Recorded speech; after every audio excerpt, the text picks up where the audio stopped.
Hello, I'm David Breeden. I'm the senior minister at First Unitarian Society of Minneapolis, a historically humanist congregation, and this is Coffee and Wisdom. Got a reminder for you. We are going to Summer Wisdom next week. So next week, we will be going to a live on Tuesdays and Thursdays schedule. Just as a reminder, we'll be live at 9 a.m. Central Time on Tuesdays and Thursdays beginning next week for our Summer Wisdom. So we get out into the world a little bit more. This week, we have been looking at the idea of a common task. And specifically, I'm looking at how can a nation that is increasingly secular stick together and have a task to do. And I've been looking at ways in which a lot of religious people would argue that we can't because you have to have a common religious heritage. Well, that's not going to happen in the US. So how are we going to do this other thing is the question. I've been talking about Charles Taylor, a very important Roman Catholic philosopher from Canada.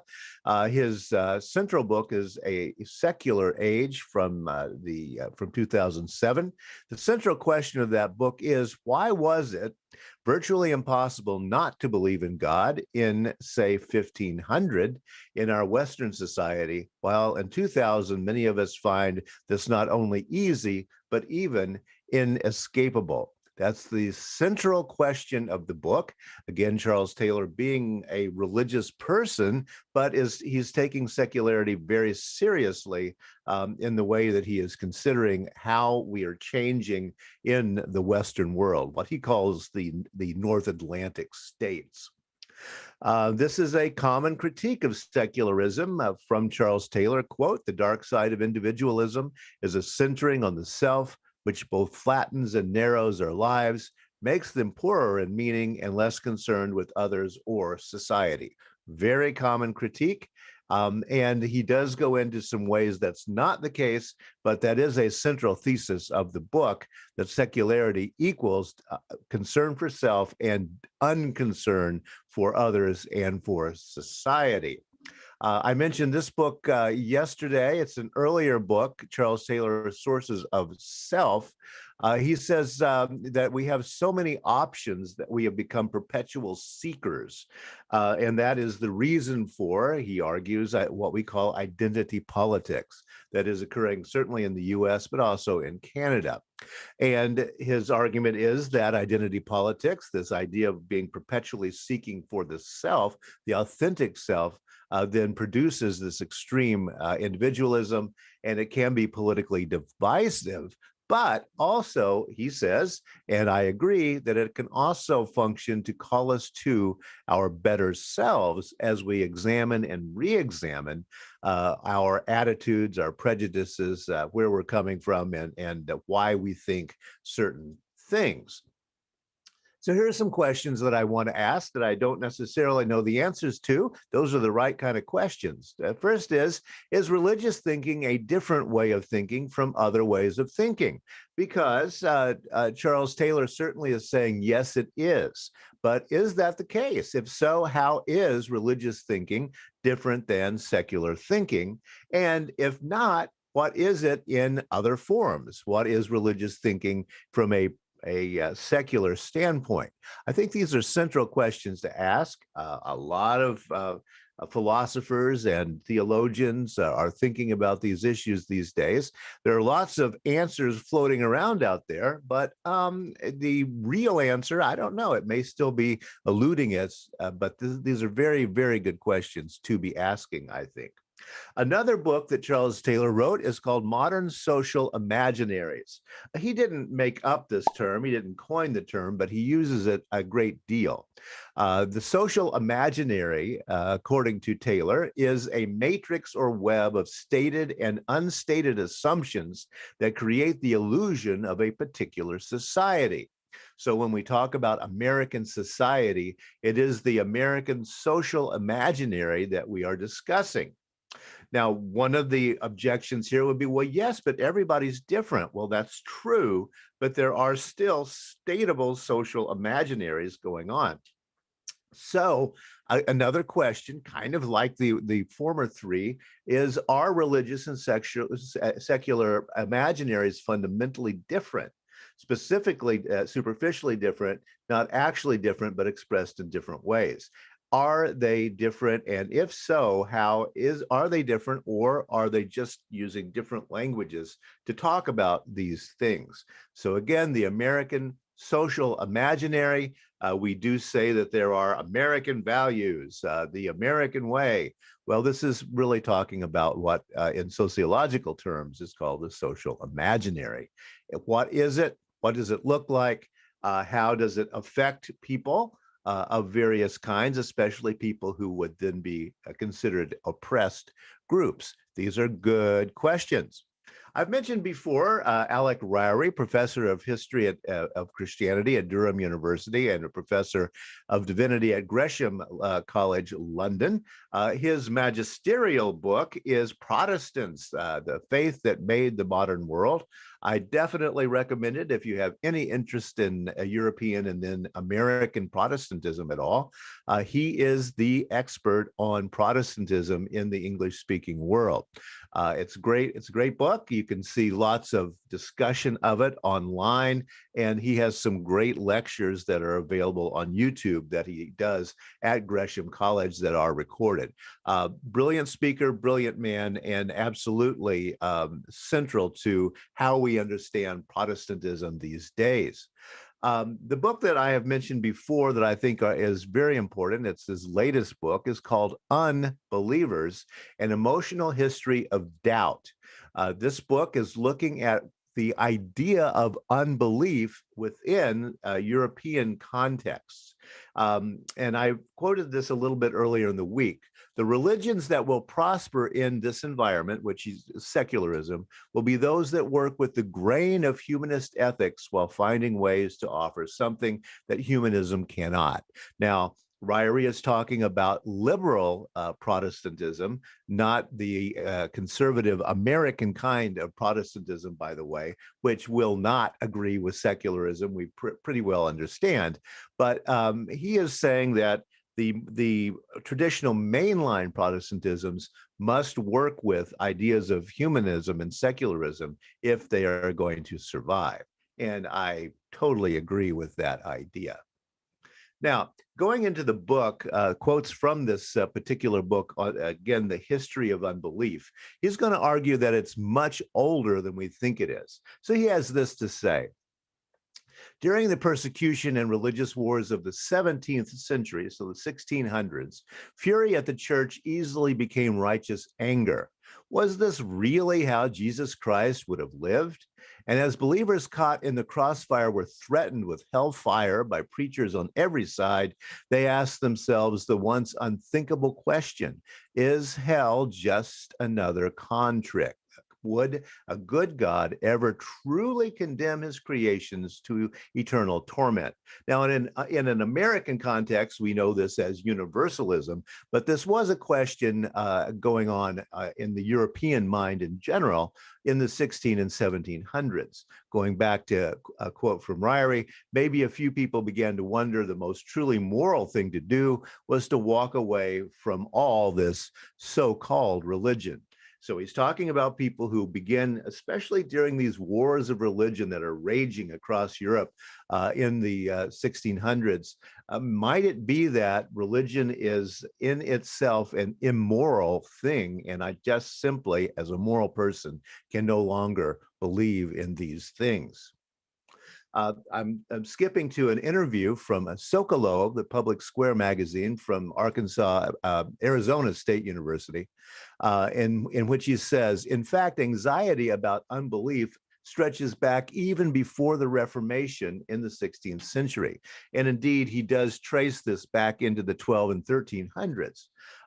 Back to the quote from him, this type of early atheism is usually dismissed by historians on the grounds that it had no serious philosophical backing. And that's true, but that fact simply shows that unbelief has existed in practice before it existed in theory.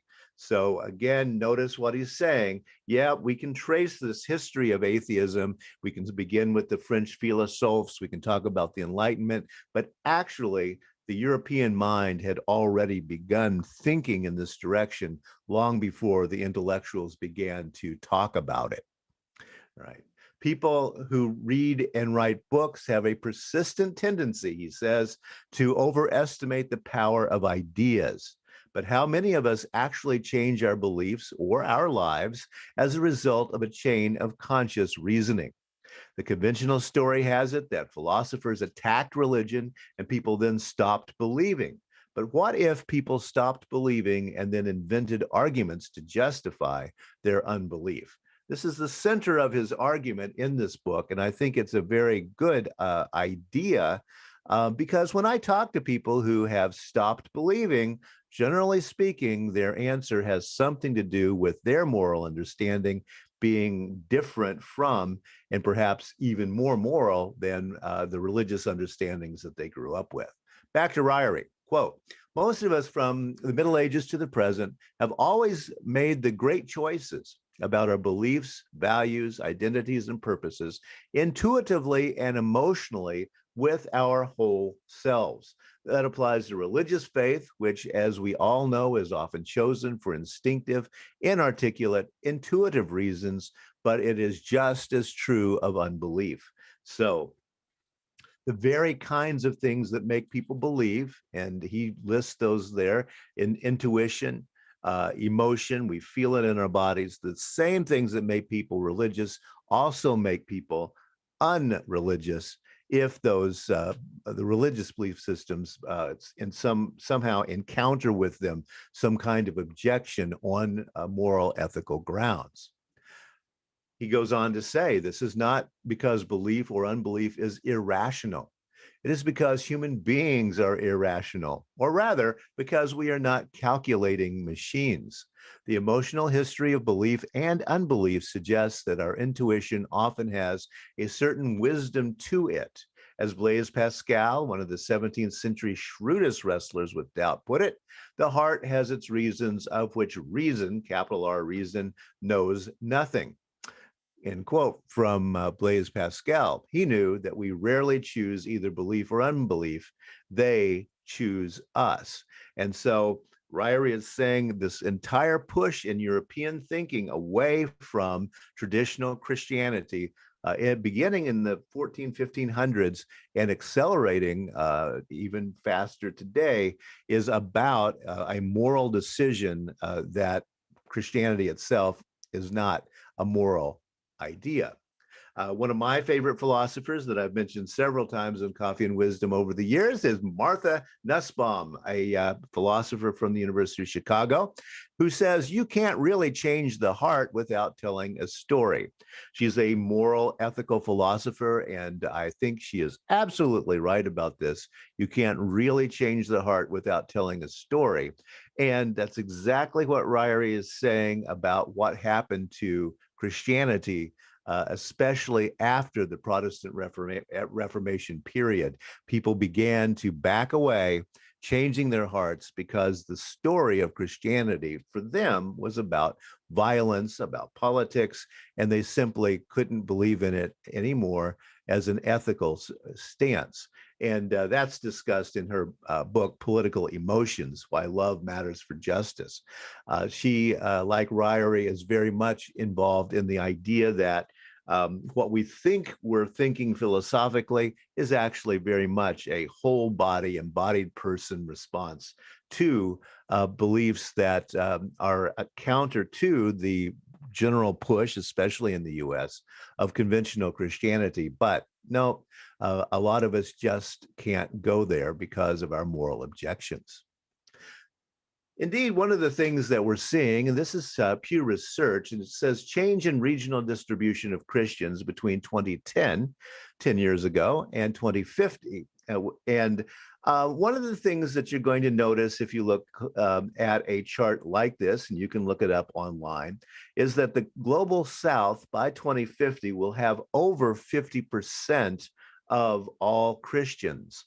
over 50% of all Christians will live in the global south. That would be Latin America, sub-Saharan Africa, and of course parts of the Pacific Islands and in the Pacific.